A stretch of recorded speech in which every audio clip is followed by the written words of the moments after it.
I hope सभी अच्छे होंगे। आप सभी लोगों को मेरा नमस्कार। अगर आप चैनल पर पहली बार आए हैं तो वीडियो को लाइक जरूर करें। और आपके लिए मैं इस चैनल पर मैथ्स के नए नए कंसेप्ट लाता रहता हूं, इसलिए आप उसको सब्सक्राइब कर लें ताकि नए नए कंसेप्ट आप सीख सकें। आज हम पढ़ने वाले हैं जो कि है स्टुअर्ट्स थ्योरम। देखिए, कभी जैसे मान के चलो एक ट्राइंगल है हमारे पास। इस ट्राइंगल में हम किसी भी वर्टेक्स से सामने वाले साइड को जस्ट ज्वाइन कर दें बिना किसी कंडीशन के। मतलब कि जैसे मीडियन होती है तो वो सामने वाली साइड को दो इक्वल पार्ट में डिवाइड करती है। परपेंडिकुलर 90 डिग्री होता है तो यहां पर कंडीशन लग जाती हैं। लेकिन हम जब किसी बिना कंडीशन के सिर्फ वर्टेक्स सामने वाली साइड को ज्वाइन करें तो इस लाइन को हम बोलते हैं सीबियन। इसको हम बोलते हैं सीबियन। जो सीबियन होता है उसकी जो लेंथ होती है वो हम बिना स्टुअर्ट्स थ्योरम या इसके बेसिक्स को यूज किए बिना हम नहीं निकाल सकते। तो आज हम इस वीडियो में इस थ्योरम और इसका पूरा बेसिक समझेंगे ताकि जब भी आपको सीबियन निकालने का जो क्वेश्चन आए तो आप बहुत आसानी से निकाल सकें। तो जैसे यहाँ पर एक क्वेश्चन मैंने लिया हुआ भी है, तो अगर आप ट्राई करना चाहते हैं इसको पहले ट्राई कर सकते हैं बिना स्टुअर्ट्स थ्योरम, बिना किसी थ्योरम के आप इसको कैसे निकाल सकते हैं। तो हम समझते हैं अब स्टोक्स थ्योरम क्या होती है और कैसे इसको प्रूव कर सकते हैं। देखो, जैसे मान के चलिए कोई ट्राइंगल है पी क्यू आर। यहां पर ये पॉइंट एस मान लिया हमने।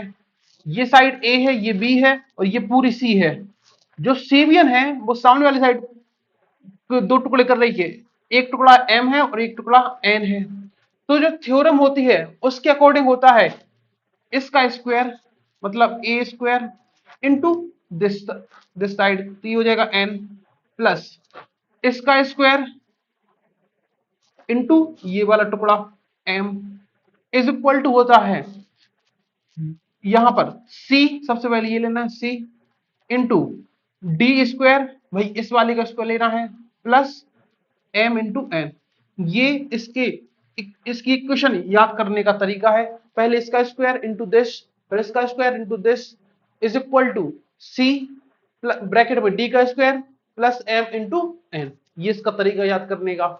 अब जो इसका प्रूफ है वो अपोलोनिस थ्योरम के जैसा ही है, बस थोड़ा उससे थोड़ा सा डिफरेंट है। तो हम इसको प्रूव करते हैं। सबसे पहले हमें जस्ट ये करना है, पहले इसको साफ कर देता हूं।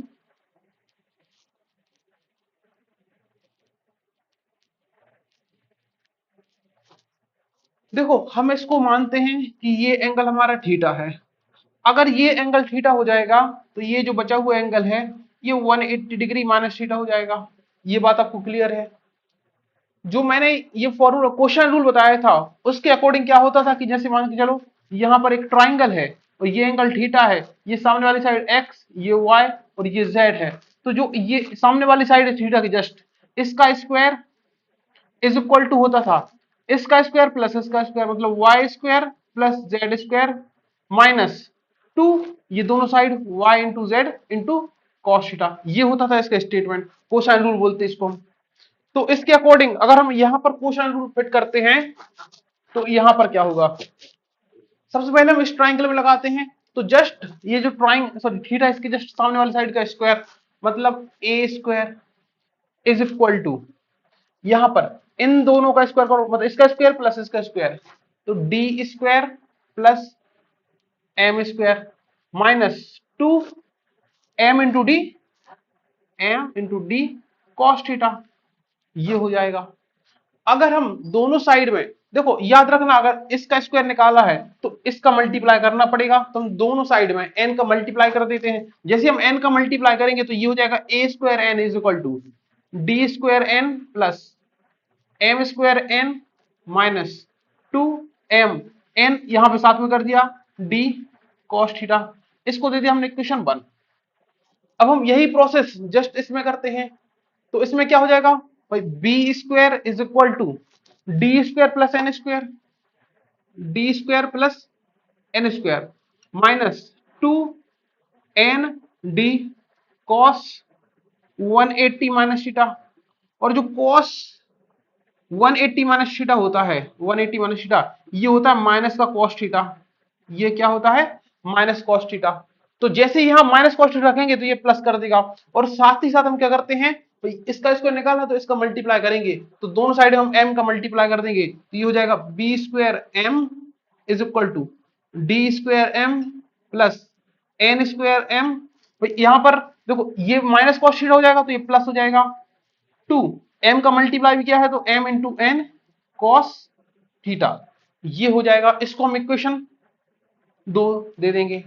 अब जैसे ही हम इक्वेशन 1 प्लस 2 करेंगे भाई, इक्वेशन 1 में इक्वेशन 2 को ऐड करेंगे तो ये दोनों ऐड हो जाएंगे। यहां पर ये देखो कैंसिल आउट कौन सा पार्ट हुआ, ये पार्ट देखो ये माइनस का है, ये पार्ट देखो ये प्लस का है, तो ये दोनों पार्ट क्या हो जाएंगे, कैंसिल आउट हो जाएंगे, बाकी ये दोनों पार्ट बचेंगे। तो ये इसमें ऐड होगा तो ये हो जाएगा ए स्क्वायर यहां पर N plus B square M is equal to, देखो डी स्क्वायर एन ये वाली टर्म और ये वाली टर्म, इसमें डी स्क्वायर आ जाएगा कॉमन, तो डी स्क्वायर कॉमन आ गया, अंदर का बचेगा यहां से एन यहां से एम, तो एम प्लस एन बचेगा, ये बचा प्लस ये दोनों टर्म देखो इसमें दोनों में एम एन है साथ में भाई, एम एन एक स्क्वायर लगाओ तो छोड़ो, एम एन तो है एटलीस्ट, तो एम एन हम कॉमन ले लेंगे, तो प्लस में यहां पर एम एन कॉमन आ गया, तो जैसे एम एन कॉमन आएगा तो यहां से बचेगा एम, क्योंकि यहां पर दो एम थे, यहां पर दो एन थे, तो यहां पर एन बचेगा प्लस का एन।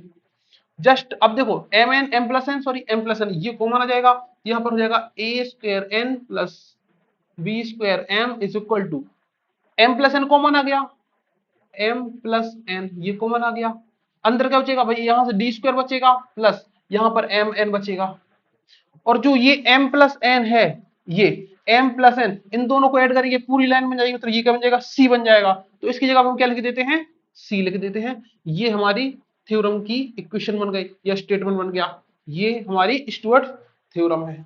तो आई होप आपको इसका प्रूफ समझ में आ गया होगा, इसका पूरा बेसिक समझ में आ गया होगा। अब बारी है इस क्वेश्चन को करने की। एक बार मैं फिर से बता दे रहा हूं, जब भी इस प्रकार का ट्राइंगल मिलेगा तो इसका स्क्वायर इंटू दिस नंबर, इसका square into this is equal to, पहले पूरा सी लिखना है, ये पूरा सी ब्रैकेट में भाई इस सीबीएन का square plus M into N, ये हो गया।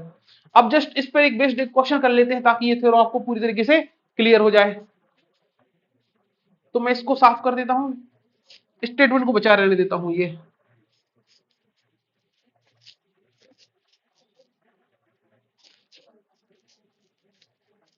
देखो इस क्वेश्चन में हमें सीबीएन की लेंथ निकालने के लिए दी गई है, तो सीबीएन की लेंथ हमने क्या मान ली कि भाई वो डी है, तो हमें क्या करना है इसका स्क्वायर, तो 13 का square into this number 7 plus इसका स्क्वायर 20 का स्क्वायर इंटू दिस नंबर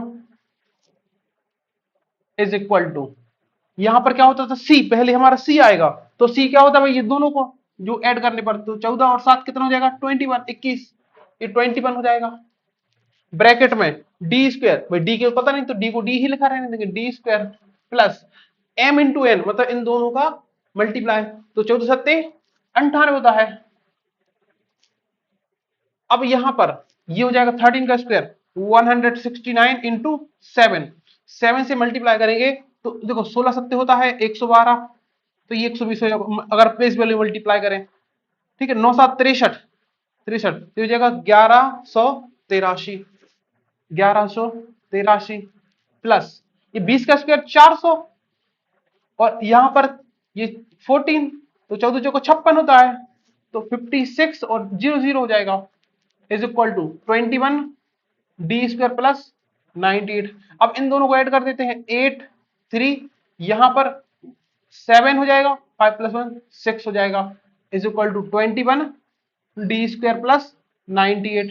अब 21 से काट देते, 21 से कम 21, 21 तिया 63 होता है, बचेगी 4, 21 दूनी 42, बचेगी 6, 21 तिया 63, तो ये हो जाएगा इक्वल में डी स्क्वायर प्लस 98।